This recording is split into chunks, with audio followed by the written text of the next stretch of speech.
Hi, welcome to LNA Does Audio Stuff Mixing course. This course is 15 lessons long, and in these 15 lessons you will learn to mix a whole track from start to end using only Ableton Live's own stock devices. What you will learn is a mixing workflow that works for any type of genre and any type of song, the key concepts of mixing, awesome techniques and ways to apply the Ableton Live stock devices into your mix, as well as some fun tips and tricks. While watching this course, you can actually practice and do exactly what I'm doing in the videos using a song that I have created just for this course. You can download the stems and Ableton Live practice session from the link down below. No previous mixing experience needed. I will explain everything to you and you can get started with your mixing. Please remember to subscribe to this channel and hit the bell icon so that you will be notified every single time I post a new video for this course. Let's get started with mixing.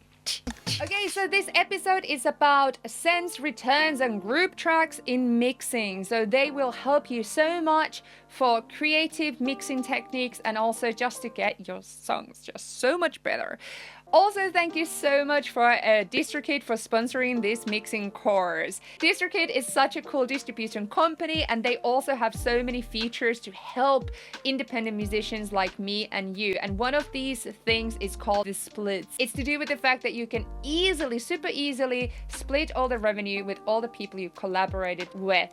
So in the end of this video, I'm showing you how that works and it's such a cool thing, so check that out. But hey, now let's get into this tutorial. Yes, let's do this. Let's do this.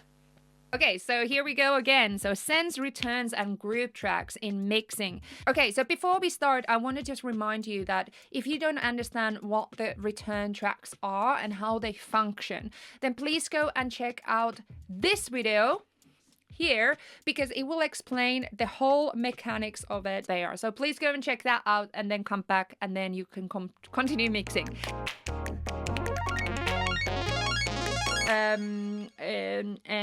I don't know what that was. We have a compressor on a group track. What that does is that it's actually affecting every single channel that is under here in the group. So I always say that this group track is almost like a big sister with the arm around all these vocals here. So everything that comes out of from these or happens here is affected by this track. If I take this group track down like this, you can't hear anything. This volume down, because everything that happens on this group track will affect every single channel.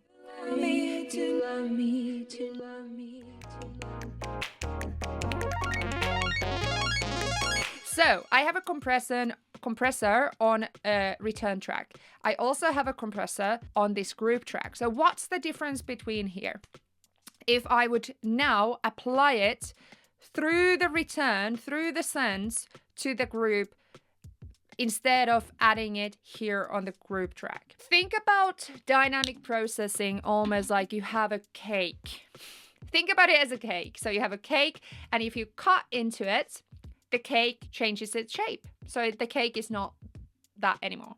So basically that's dynamic processing. So with dynamic processing, we're actually shaping the shape of the signal. So the difference between having the compressor here on the group track rather than on the return track is the fact that now this glue compression on a group track can affect and sculpt every signal that are under the group. So we are sculpting the signal that comes from these signals into this group channel, and now we are sculpting this group channel signal that collects all the other signals together and comes to this one, and we're sculpting them using the compressor. Whereas if we have it on the return track, we are not sculpting anything. We're just sculpting the sound that goes into the return track. Because return track, as I say on the video down below, is that return track is almost like having another room next to our main room. So we have the main room that is the vocal where all the vocals are happening, and next to that room we have another room where we just send some of the vocals, and that allows us to then add compression there, but it's not affecting the original signal. It's just affecting the signal that comes to the return track.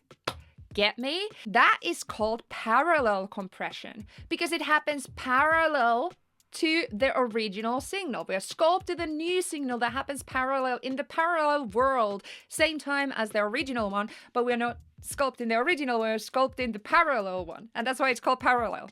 Parallel compression. So if we add a very strong compression here, like this, what it actually allows us to do is keep the dynamics of the vocals or the mids or the bass or whatever.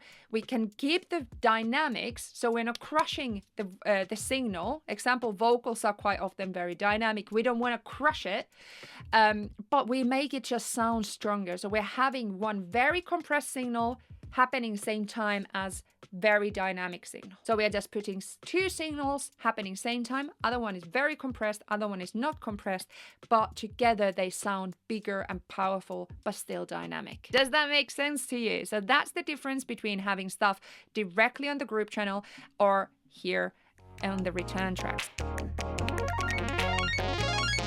For example, I could have this compressor on the group track, but I could also apply this parallel compressor to the main vocals.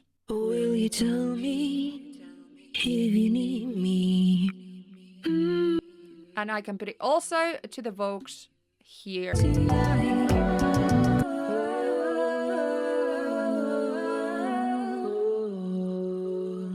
Okay, so then I can use the same one and go into example to the strings and add, because the strings are very dynamic and nice, I want to add some parallel compression to them to add them to be bigger. So this is without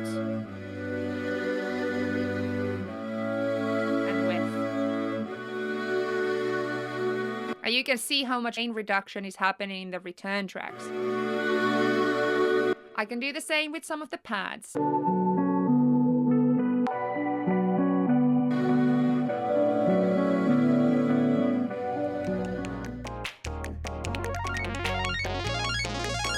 But we can also add other effects. We can add, as I said, echo or delay to all the things. Or we can add a very interesting reverb, which could be another vocal reverb. So we could add a new return track. So what we're doing here is actually taking the same reverb, copy paste it to the other return track, and now we can actually compress this reverb, filter this reverb a little bit, so we only select an area that we want to use. So example, vocals sound really nice in the lower end, so around 300 somewhere here, 300 to 400. So instead of the A, I'm gonna use the B one for the vocals. So the input is also there. We also filter that a little bit, so we can add a little bit chorus to it. So it's same one, same reverb, but just adjusted. And now we actually compress the reverb. So which means that the filtered signal that goes from here to here is actually compressed, and we can get even longer and more interesting sounding reverb. For this one, I want to have a fast attack and slower release and has the RMS mode on. And then let's add quite a lot of ratio. So let's try this out on the vocals. So B, a little bit there and there. And let's go to the beginning to hear this. Will you tell me if you need me? Mm-hmm. You give me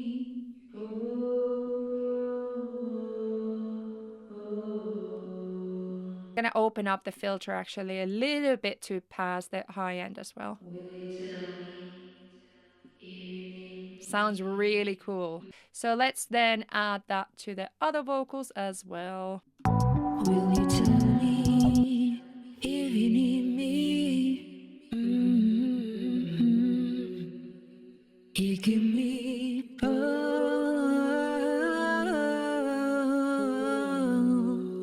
very dark vocals, nice. You give me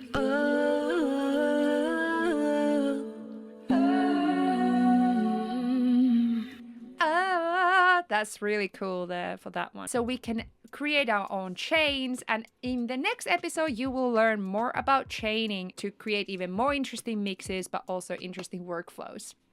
Hey, so I just want to tell you a little bit about DistroKid splits. It's not like you don't not learn to do splits, but it's a service where you can split all the revenue, all the percentage, all that with all the people that you're collaborating with. Because especially now, like 2020, 2021, we started to collaborate with people even more and more and more. Then sometimes it can be a bit messy because you're like, how do I actually get everything paid? You know, 50% for that person and 50% for me, but how do I get that all sorted out? Well, you go to your DistroKid account, and on the top bar there is splits. So basically automatically splits payments to your collaborators. Super easy to do. So you're going to select the track which you collaborated with somebody else. So you go select that, then you just go to next. So example, if I compose this with 50 and 50 with somebody else, so I can go here, where is 50? There we go. And I can add another 50 for somebody else if I had written this with anyone else. So you can add unlimited collaborators to your track. You can change the splits anytime. So also it's really good for privacy and so that there's no drama. The collaborators can only see their own percentages, what they're getting, because otherwise drama in a band. Your collaborators do need to have a DistroKid account, one of these lovely things, but they get 50% off discount, so it's only like $10 or something. So if your collaborator is late signing up, it doesn't mean that your release is going to be late. And also if they never sign up, then you can either keep the percentages for yourself or you can do the calculation somewhere else. And also DistroKid never takes a cut, so remember that. So you get all your 100% of your money. It's just a really easy tool. Like as an independent artist, we don't have money to pay for an accountant. We can actually just do it here, and that's why it's super fast way to do that. So I'm really love it. I love this. I love this. Love it, love it, love it. If you want to check out DistroKid and also splits, then go to the link down below and more info there. Check it out. Thank you so much for watching this video. Please subscribe, please hit the bell icon so that you get notified every time I post. Usually I always post all my Patreon followers here, but in this mixing course, I am now thanking all my patrons in the info box down below. If you want to be part of that family where I do weekly live stream Q&As, I give feedback, I give free stuff, presets and templates. If you want to be part of that all an amazing community, then please check out the link also down below. Also, remember, I have merch, so check that out as well down below. Have a very lovely day, and I'll see you next Sunday because I post every single Sunday. Bye.